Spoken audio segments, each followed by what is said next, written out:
Hello, तो इस video में करने वाले हैं एक्सरसाइज 9.3 का क्वेश्चन नंबर 6। तो अब इसमें हमें क्या दिया हुआ है, इन्होंने बोला हुआ है A B C D is a cyclic quadrilateral. A B C D जो है ये हमारे पास एक साइक्लिक क्वाड्रिलेटरल बता दिया। ठीक है भाई। इसमें जो इसके डायगोनल है इंटरसेक्ट कर रहे हैं पॉइंट ई पे, ये चीज़ इन्होंने हमें यहाँ बता दी है एट अ पॉइंट ई। ठीक है। If angle B D B C, जो डी बी सी है ये वाला जो 70 डिग्री देखा, ये हमें यहाँ पे गिवन दिया हुआ है। Angle B A C is 30 है, बी ए सी 30, ये जो 30 दे रखा है यहाँ पे डायग्राम में, ये हमारा 30 दिया हुआ है और ये वाला हमारा 70 दिया हुआ है। फिर इन्होंने हमसे कहा है फाइंड करना है, हमें जो फाइंड करना है वो देख लेते हैं। इन्होंने हमसे कहा है फाइंड करना है B C D, B C और डी, ये पूरा एंगल फाइंड करना है। एक तो हमें बी सी डी फाइंड करना है।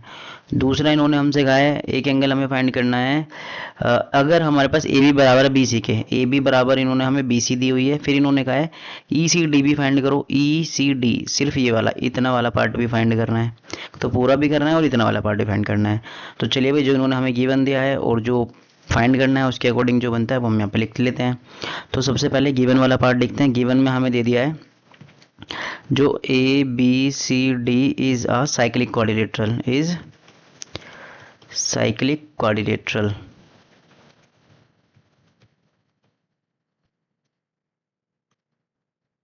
ये एक साइक्लिक क्वाड्रिलेटरल है और इसमें हमारे पास एंगल डी बी सी वो 70 डिग्री का दिया हुआ है, एंगल बी ए सी वो 30 डिग्री का दिया हुआ है। ठीक है, ये चीज़ इन्होंने हमें गिवन दे दी। और एक चीज़ और दी है, ए बी बराबर है बी सी के, ये चीज़ भी हमें यहाँ पे गिवन दे दिया है। ठीक है भाई, अब ये हो गया इनका गिवन वाला पार्ट। अब यहाँ से जो गिवन वाला पार्ट है इसको सॉल्व कर लेते हैं। गिवन वाला पार्ट है उसकी हेल्प से, अरे ये क्या बन गया, लाइन बनानी थी, ये बन गया कुछ और। ठीक है भाई, चलो इसी को रहने देते हैं यहाँ पे लाइन। सॉल्यूशन करना स्टार्ट करते हैं। अब यहाँ से गिवन लिख लिया हमने।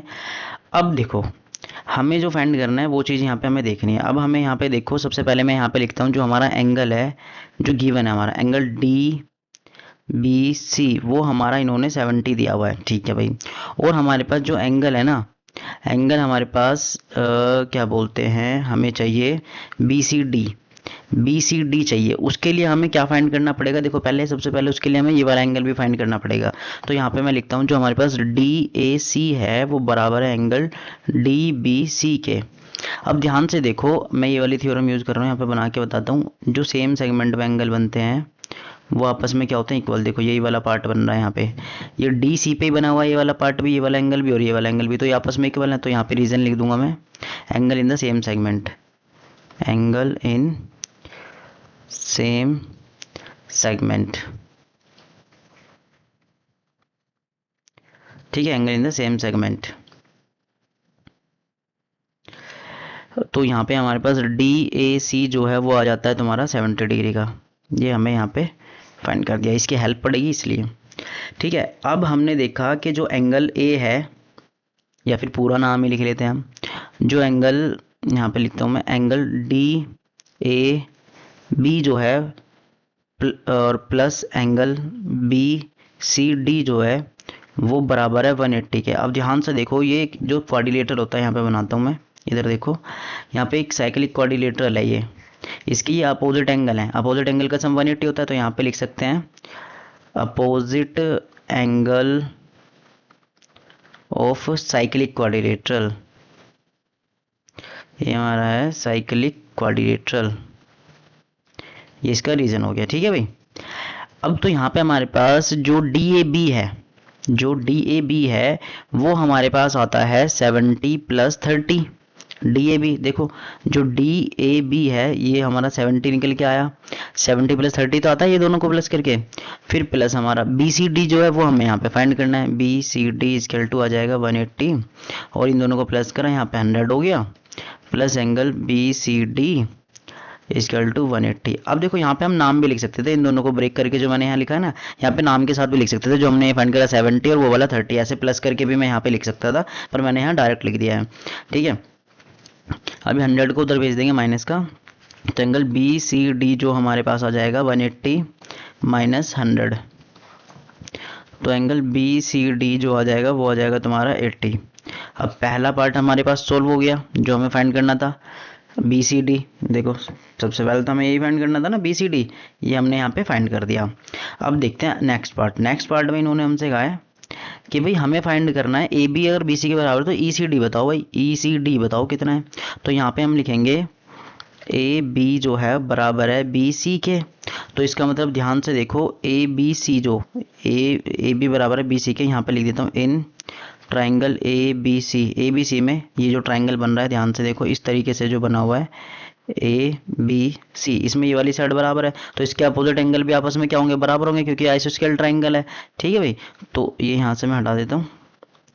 तो यहाँ पे हमारे पास क्या हो जाएगा, जो एंगल है ना, जो एंगल है हमारे पास जो हमें गिवन दिया हुआ था एंगल बी ए सी बराबर हो जाएगा एंगल हमारे पास हो जाएगा ई सी डी फाइंड करना है, पर पहले हम वो फाइंड कर लेते हैं जो हमें यूज़ होगा। बी सी ए जो है वो बराबर है, इसका रीज़न हमें देना पड़ेगा क्योंकि हमारे पास जो opposite angle of the opposite side या फिर ए बी सी जो है वो एक क्या है, आइसोस्केल ट्राइंगल है, opposite angle of आइसोस्केल triangle, opposite angle of आइसोस्केल triangle. ठीक है भाई, तो यहाँ से हमें जो ये वाला एंगल मिल जाता है B C D, angle B C A मिलता है। देखो बी ए सी कितना है हमारे पास, जो इन्होंने हमें गिवन दिया हुआ है वो 30 है, तो बी सी ए इसके बराबर हो जाएगा, तो मतलब कि 30 हो गया हमारे पास ये वाला पार्ट जो है। देखो ये वाला एंगल इन्होंने हमें दिया हुआ है 30 डिग्री का, ये गिवन है हमारे पास, तो बी ए सी किसके इक्वल आ गया, 30 डिग्री के इक्वल आ गया। ठीक है, तो यहाँ पे ये हो गया। अब देखो ये वाला हमने अभी बी सी डी फाइंड करा था, ये वाला ऐसे बी सी डी हमने फाइंड करा था, अब बचा ई सी डी चाहिए हमें। तो अब हमारे पास यहाँ पे मैं एक लाइन ड्रॉ कर देता हूँ जिससे अगला पार्ट सॉल्व हो जाए। देखो जो हमारे पास है हमें चाहिए एंगल ई सी डी, वो तुम्हारा एंगल आएगा बी सी में से, जो एंगल है बी सी डी माइनस करूंगा उसमें से मैं बी सी ए को, अगर मैं बी सी ए को माइनस कर देता हूँ तो हमारे पास एंगल ई सी डी बचता है। ये हमारा कितना आया, टोटल हमारे पास आया था 80 डिग्री का, जो हमने यहाँ पे फाइंड करा है देखो। ठीक है, फिर हमारे पास ये हमारा कितना आया 30 डिग्री का, इसे माइनस करा तो हमारे पास ई सी डी जो कितना आ गया, वो आ गया हमारे पास क्या बोलते हैं 50 डिग्री का। तो ये हमारा कितना डिग्री का एंगल आ गया 50 डिग्री का, तो हमने यहाँ पे फाइंड कर दिया ये कितना डिग्री का आया 50 डिग्री का, यही हमें यहाँ पे चाहिए था। ठीक है, तो ध्यान रखना है किस तरीके से हमने कौन कौन सा एंगल यूज़ किया है और किस तरीके से हमने इसे सोल्व किया है। ठीक है भाई, क्योंकि यहाँ पे हमने क्या देखो, पहले हमने क्या किया, angle in the same segment का यूज़ किया, फिर साइक्लिक क्वाड्रिलेटरल का यूज़ किया, फिर यहाँ पे आइसोस्केल ट्रायंगल का यूज़ किया, जिससे कि हमारे पास फिर ये आ गया, क्योंकि ये वाला कंप्लीट एंगल इसको माइनस करके आता है, ये 30 निकल गया, तो ये इस टोटल में से 30 को 80 में से 30 माइनस करें तो हमारे पास कितना आ गया 50 बच गया, यही हमारा आंसर हो गया। तो यहाँ पे क्वेश्चन नंबर 6 कंप्लीट हो जाता है। मिलते हैं नेक्स्ट क्वेश्चन में।